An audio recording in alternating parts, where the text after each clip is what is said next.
All right, we are live out there. To all the people on the interwebs. So, for those who are out there, sorry for any confusion if you're trying to join us in the Zoom room. If you could look in your email, you could find a link to the Zoom to participate. First, I'd like to welcome everyone here to the CEO Crash Course Information Session. The CEO Crash Course is put on by Clean Start, Blue Tech Valley, and CSU Fresno at the Wet Center. And we're going to have some introductions in a quick second. Some of the people that are on the call for right now. But first, I want to toss it to actually Jose Cobos of the Wet Center to tell us a little bit about the Wet Center at Fresno State. Thank you, Thomas. Can you hear me? Yes. All right. How's it going, everybody? I am the pipeline coordinator at the Wet Center. I'm running the programs right now there. We are a nonprofit organization funded by the CEC to promote economic growth here in the Central Valley through agricultural, water, and energy technologies. All right. Next, I'm going to toss it over to Gary to introduce the CEO Crash Course, and I'll start with the first slide. Well, thanks, Thomas, for having this session. Sorry, we've had some technical difficulties, but we're recording it. So for those of you who are watching this offline, we'll try to do the best job we can here. But what we did want to do is open the floor to talk with people about what they'd like to see in a crash course, and something about them pursuing an idea and what that idea is. So in a few words, Jose, could you essentially tell us what your idea is and your interest in joining the crash course? This is Mr. Garcia I'm talking to. Daniel? Yeah.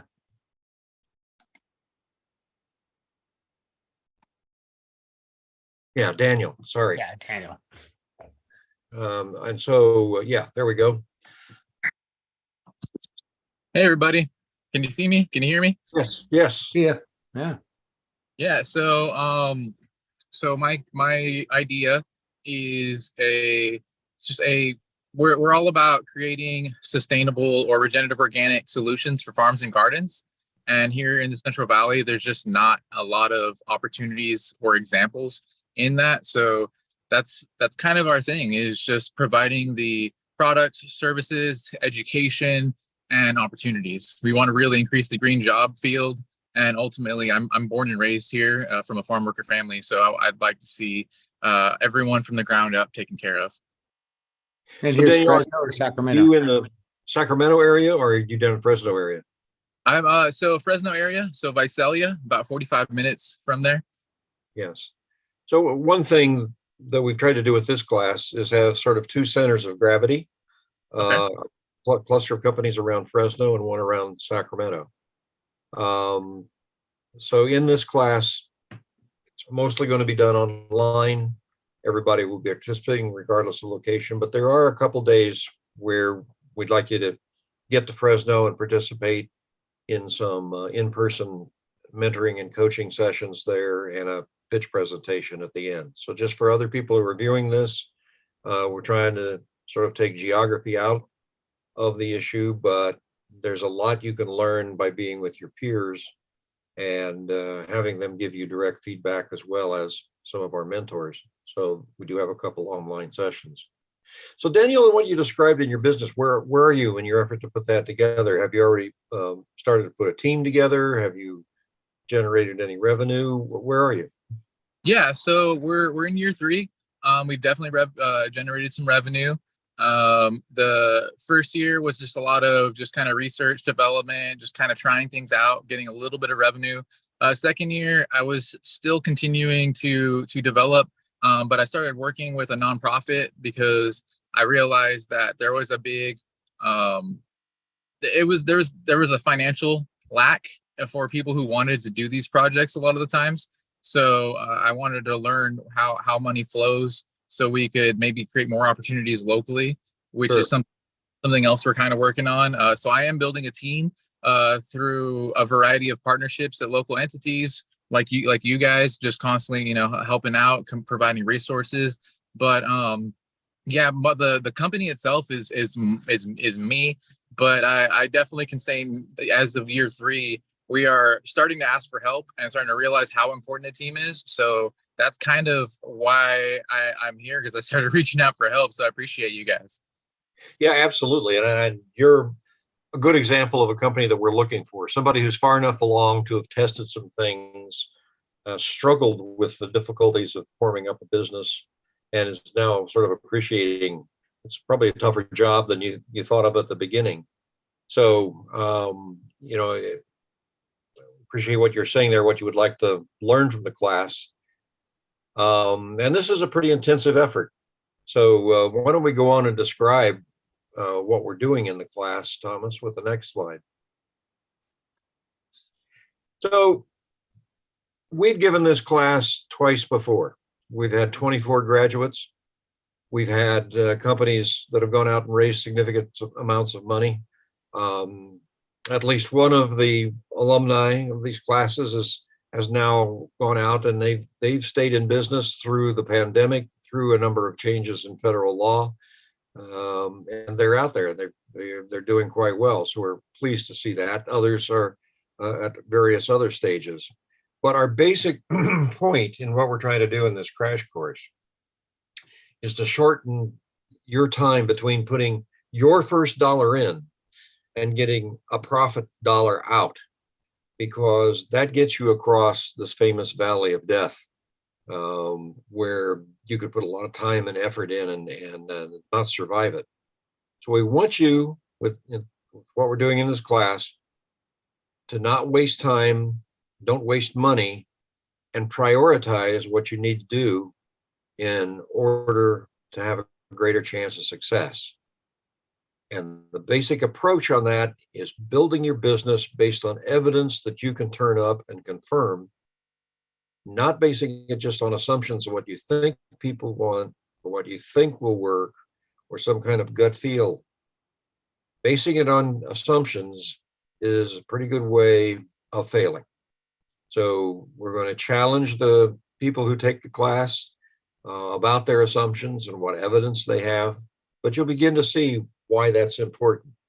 So the whole thing is develop a solid understanding of your business and what it's going to take, rather than go through a very short class and come up with 7 good slides to make a pitch to some potential investors and maybe win a $10,000 prize in a pitch contest. We want to go much deeper with everybody. And so we want to make sure that what comes out of the class is a group of companies that are going to have an easier time to raise money by demonstrating to investors that they know what they're doing. Not just that they've got some really pretty slides, but they have answers to the most basic questions that investors will be asking. So the importance of that, I think, is fairly obvious, but we've had a number of questions about, well, are you going to have a winner out of this course? Are you going to offering a prize? No. Our view is we want everybody to succeed. We don't want them to be competing against each other. And a lot of the coursework and in-class work will be getting feedback from your peers. So we don't want to make it a competition. We want people to give their honest feedback and be helpful. And let's get through this where every team that graduates impresses investors, and they get money and they get going and they get that important step to profitability that'll keep them going. So another thing that distinguishes us, you'll find that you're going to be taught in this course by people with extensive experience as entrepreneurs. The course leaders have that. We'll be having a lot of guest speakers come in when you'll be talking to people that are experts in marketing, law, accounting, forecasting, a number of other skills that you'll see that you're going to need, not to mention team building, like Daniel was talking about. We're going to give you access to the best information sources that we have found, things that will help you, that we think ring quite true and are really helpful. So there's a lot of information out there. We're going to try to cut through that and give you what we think are your best slimmed down set of resources to work with. And finally, we're going to connect you with viable sources of funding. As you'll find out, some of that is grant funding, some of it is investor funding, or it might be another way of bootstrapping your operation to success. It's whatever fits. But one thing I think you will agree when you get done with the course, it's one of the most rewarding experiences that you'll ever have, because it really sets you up with a much higher probability of success than what you may be struggling with as you come into the course. Next slide, Thomas. Sure.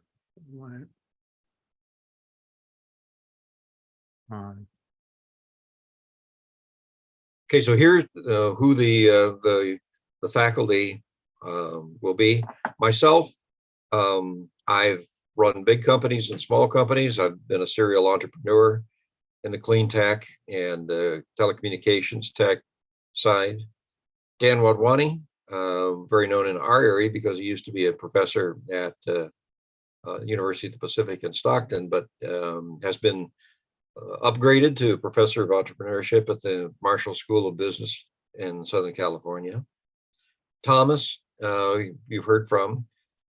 He's our executive director, but he's also an analyst at a company called CleanEdge, which reviews a lot of the clean tech companies out there, and he's got a deep understanding of what's going on, what other people have tried, and what's worked and what's not. Jose has introduced himself. He'll be the coordinator for the Fresno-based organization, along with his colleague, Sam Fairbanks, who is the outreach specialist down there. And they will bring additional guest speakers into the classes from their area. Next slide. So what is the CEO Crash Course? Well, some more details. And overall, it's a serious commitment to do the learning that will be very beneficial to you, but you have to do the work. So we're trying to get all applications in by the 1st of October. Classes would start then a couple weeks later and run for 8 weeks. 2 classes a week. They'd be at night. They're 2.5 hours. So a total of 40 class hours, but some of that, there's going to be homework between the classes. So I mentioned there were going to be 2 in-person sessions, but the rest are going to be virtual. You're going to be working directly with a mentor to help you on the homework assignments and to review your material before you present them to your classmates. At the end, you're going to have a very detailed model of your business, how it works, why you're making the choices you're making, and it arms you with those answers to questions investors are asking. We're going to go through a number of modules. As I said, it's 16 classes, 14 of which will be on various topics, 2 of which will be on presentations. And here's a list of what we're going to be talking about. We're going to be starting with the very important issues of how do you know what your customers want? What have you done to discover what's of value to them? What evidence do you have that your assumptions about what they value are correct? How do you make that into a viable product? How do you market it? Where do you get funding? How do you tell what is going to cost you? What can you price at? Do you have a shot at making these things profitable? And particularly in that area, that's when you're going to get a lot of pushback from your mentors, from us, and from your colleagues as to just what assumptions you're making. Of course, we want you to avoid legal risk and do everything necessary to keep you on the right side of this. Valuation of your company, huge issue, because when you raise money, they're going to say, well, what's your company worth today? You have to be able to give them an answer that you can defend, and there are various techniques for doing that valuation you need to learn about. Team building, hugely important. How do you find the right people? How do you know you got the right mix? What happens if you're wrong? And what do you do about it? And then finally, yes, there is a skill in pitching to investors. And yes, 7 slides are going to be important in that. So we want to give you that because that's your entry to being able to get the attention of investors. The whole point of the pitch that we'll harm you with is to get a second meeting. It's not to raise money on that first pitch. You want them to come back and start asking you the detailed questions. And the worst thing in the world, whether we've seen so many people stumble at, is they've got a great 7-slide pitch deck, but they can't answer any of the critical questions. So that, again, why we want to arm you with all the right stuff. Next slide. So Thomas, why don't you take it from here? Okay. The main thing that we want to focus on this course is is the validation portion of whether it's your customer discovery, value proposition, or business model canvas. And what we want to be able to add is connections to people that, are in the industry, connections to people who, they're going to decide whether they're going to cut you a check for your business. Because you might have an idea and it might sound really good, but sometimes, the economics of the situation, the incentives, aren't as straightforward as you hope. We've talked and worked with companies that, they heard one thing from like the California Public Utility Commission, but it was a very different perspective from the utilities who they were hoping to sell to. So we want to give you the tools to basically do a cycle of validation, to test and verify. And a lot of that actually comes down to not just going out and doing interviews and talking with people, but what metrics are you going to watch in your business? And what do those metrics mean? A lot of times we focus on, okay, are we profitable? That's a very easy one. But if there's things about like how long your AR is out, or, managing your accounts payables, these are different metrics that impact your business. And you need to pay attention to them to be able to grow your business successfully and put yourself in a good position so that when capital does come along, whether it's a grant or whether it's private capital, you're in a position to take advantage of it and not at a position where you might be, let's say, more desperate for it. A lot of bad decisions have been made because someone just wants to get some funding for their company. But if you have an idea that you're validating, that you're de-risking, you can put yourself in a good position to go out and get funding to grow your business. Now I know we had someone else join us in Enrique here, and I actually wanted to call on him and jump back to our other slide because I want to hear about people that are interested in the crash course, and hope to have, Enrique, could you share your business idea in a few words?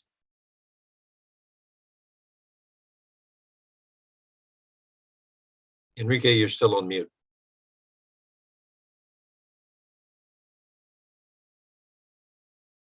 All right. Well, Sorry, Here we guys. go. I was away. so tell us a little bit about yourself. Yeah, so I'm a student at Sac State. I'm a grad student doing computer science. So right now I'm working with my partner Joshua on building this application to help EV owners to get access to more infrastructure for EV by bringing the houses charging stations available, making them available for people, so they can, the host, there will be a host where they can make money, and then there will be the guests that will benefit from more available infrastructure. So yeah. What are our efforts to create a business? Sorry, I'm not sure. Where are you in your effort? Oh, so right now we are about to launch our first MVP to build a community. So hopefully we can build that community and get more people in, so we're gonna start growing and getting more infrastructure into the app. And lastly, what would you like? So I think what it will be beneficial for me from this class is to learn more about how to pivot, and learning when is the right moment to pivot, and coming with creativity, I guess, to make the right moves. So yeah, I guess more direction whenever we are navigating through the process. Excellent. So it's good to hear that you guys are working on your on launching your MVP. And going with that, you have to go through a lot of customer discovery, and you want to make sure that you're able to, when you launch an MVP, get good data back from it. That's always really important. And I was also going to quickly put up another slide real quick, which is to highlight the kind of the life cycle of the venture, and where you as an entrepreneur might be right now, or probably most likely are, is somewhere in this valley of death. And the valley of death, it's called the valley of death because it's the time between when you're developing your product and you're actually able to go out there and sell and make revenue. And it sounds like some of you have been able, to get to that revenue portion of it, but there's then next the scaling portion of it, the pivot, and then taking your pivot idea and retesting it again. So we're here to try to make this valley of death as shallow and narrow as possible, and hopefully make the exit from it as easy as possible, and practical. And with that, I'm actually going to jump back to our other slides and just see, does anyone have any questions out there? I know one question that people have asked about is, what does this cost? The cost of putting this program on is subsidized by contracts that we received from the state ultimately. But we do want to know that we're going to have serious students. The most important thing is that if you begin the class, you have a commitment to complete it. So for that, we'd like to have some skin in the game. So what we've said is, to take the course, you need to put $300 down. Now, we can talk about that if there's an issue. If that's a problem, we're happy to give a scholarship.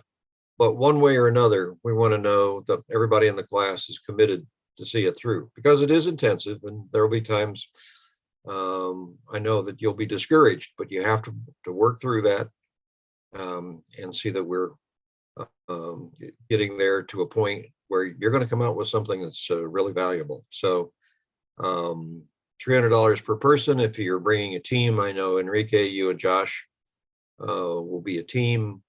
We can do some team discounts.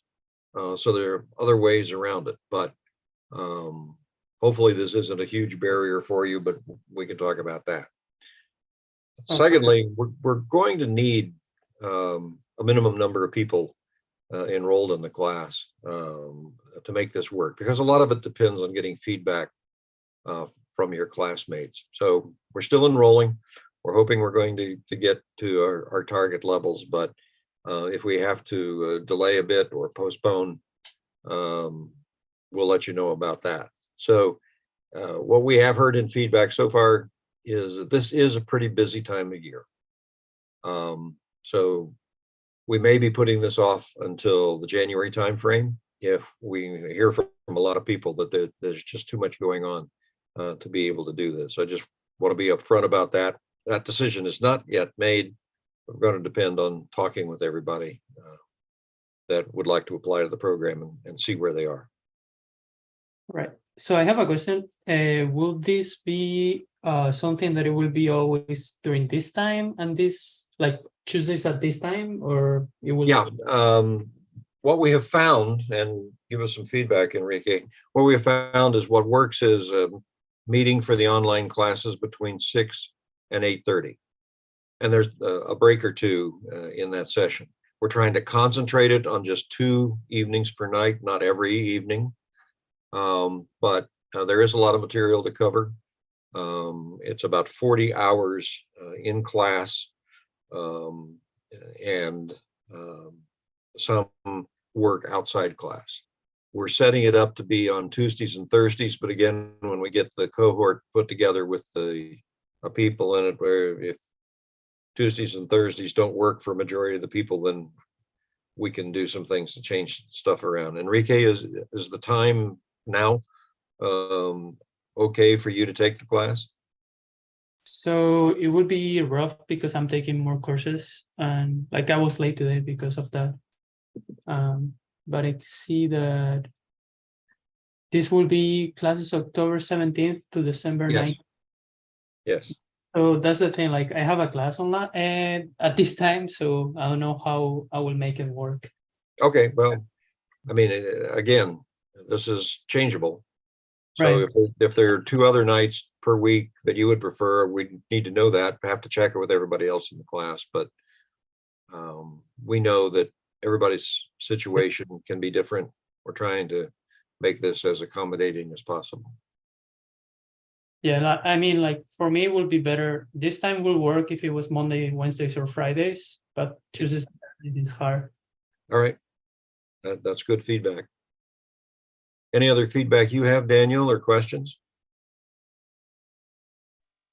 I'm pretty flexible in terms of time. So whatever you guys choose, as long as it's evenings, that works excellent for me. And then I guess in regards to the questions, I notice sometimes that like there's almost like business literacy, like words that are said, by business owners or operators, and I'm just curious, will some of the grammar, because I mean sometimes a word is said and people think it's very this is an easy concept, and it's just like, well, if you don't know 2 or 3 of the words that were said in the sentence, all of a sudden you're like looking things up. So I'm just curious, have you guys thought of have you thought of the maybe the barrier of language, but is that something you guys can include or have considered? Oh, no, it's very important. We'll be going through what's called the business model canvas, which is now probably the most effective way of researching and developing a business. And that does have some of its own language, but you'll be introduced to all of those concepts and, other parts of lingo that the financial people use, the legal people use. This will all become second nature for you once you've gone through the classes. And this is also a great place to, like, if that's happening, just, Ask a question. because, our ability to communicate to you is very important to us. So if we're using lingo that you don't understand, because, maybe I'm just so used to hearing like EVSE, and you're like, what the heck is that? It would be inappropriate for me to just, not explain that to you. So if there's something that if you're out there and they're not sure what someone's saying, ask. I was just going to share a quick story. When I was first, getting into business and things like this back in college at Chico State, I'd started going around and interviewing different businesses or people that were working in investment. And the first guy I talked to, he talked for an hour straight. I couldn't get a word in, and I had no idea what he was talking about. It was just straight jargon. And I left thinking I was so dumb. And the next person I talked to, I said like, oh yeah, like, I don't know if, this sort of thing is for me. I went and talked with this guy, and next guy I talked to, he said, oh, you talked to him? Did you understand a word that came out of his mouth? And I felt like huge, like weight lifted off me, because there is a lot of jargon out there, and some people, they live relishing in the fact that they can use the most cutting edge jargon. Well, yeah, you're going to go to your customer. Like Daniel, you've already gone out and engaged with customers. If you start using, let's say, like blockchain, AI, Silicon Valley jargon, are your customers going to know what you're selling? No. So yeah, so it's important that we, that if there is something, let us know, so that way we don't, miss communicating things effectively to you. Great. I appreciate that so much. Because I seek to to gain more literacy in a variety of fields, especially business, since I'm building a business. So yeah, I thank you guys for that. Yeah, I mean, there's obviously a jargon associated with a lot of this. Investors will talk about, does your business scale? We'll talk to you about what are they actually saying? Or, what's your run rate? You got to know what a run rate is. Are you based on recurrent revenue, or are you based on periodic revenue? Well, What's your KPI COGS? Or like, what's your COGS? What's your gross margin, and how does that differ from your operating margin? Yeah. There's 1,000 of those. We'll have fun with it. and if anyone's curious, EVSE is electric vehicle supply equipment. So when I had mentioned it before. Yeah, that's, and what that means is a charger. Yeah. But Electric got to vehicle come up charger. with something else. Awesome. Thank you. All right. All right. Okay. Well, other people who have watched this offline, you have questions, send them to thomas@cleanstart.org. That is on the opening page, and I think it's on the final page in this presentation. But we'll happily talk to you about what's going on. If you are interested, get your application in as soon as possible. October 1st isn't that far off. We're just a couple of weeks from closing out the applications. Any other questions that you have? We set up office hours, and we can deal with you individually on that. But we're looking to have an excellent course, and I think you'll really appreciate all the expertise we can bring to bear on that for you. So thank you very much, everybody, for coming. Jose, any final words from your perspective? You're on mute. Yeah. Not really. I'm excited for this course. We're going to learn a lot. We're going to have, people in marketing that are really good, that have been, through our ecosystem for quite a while. We're going to have somebody from, New Energy Nexus to talk to you about grants, and actually a grant that's due October 27th. So it's exciting stuff, and I hope you guys play. All right. Very, very good. Thomas? Look forward to seeing everyone out there. The Wet Center and Clean Start are here to, support any sort of companies with innovative ideas to grow and develop. So there's no harm in applying and reaching out. You reach out, you connect with us. We'll always try to see what we can do to support you on it. And we hope that you participate in the CEO crash course. All right. Thanks, everybody, for joining us. Look forward to seeing you in the crash course coming up. Thank you for hosting. Absolutely. Have a good one. Bye, guys. Thank you. Bye. Bye. Thanks, Jose.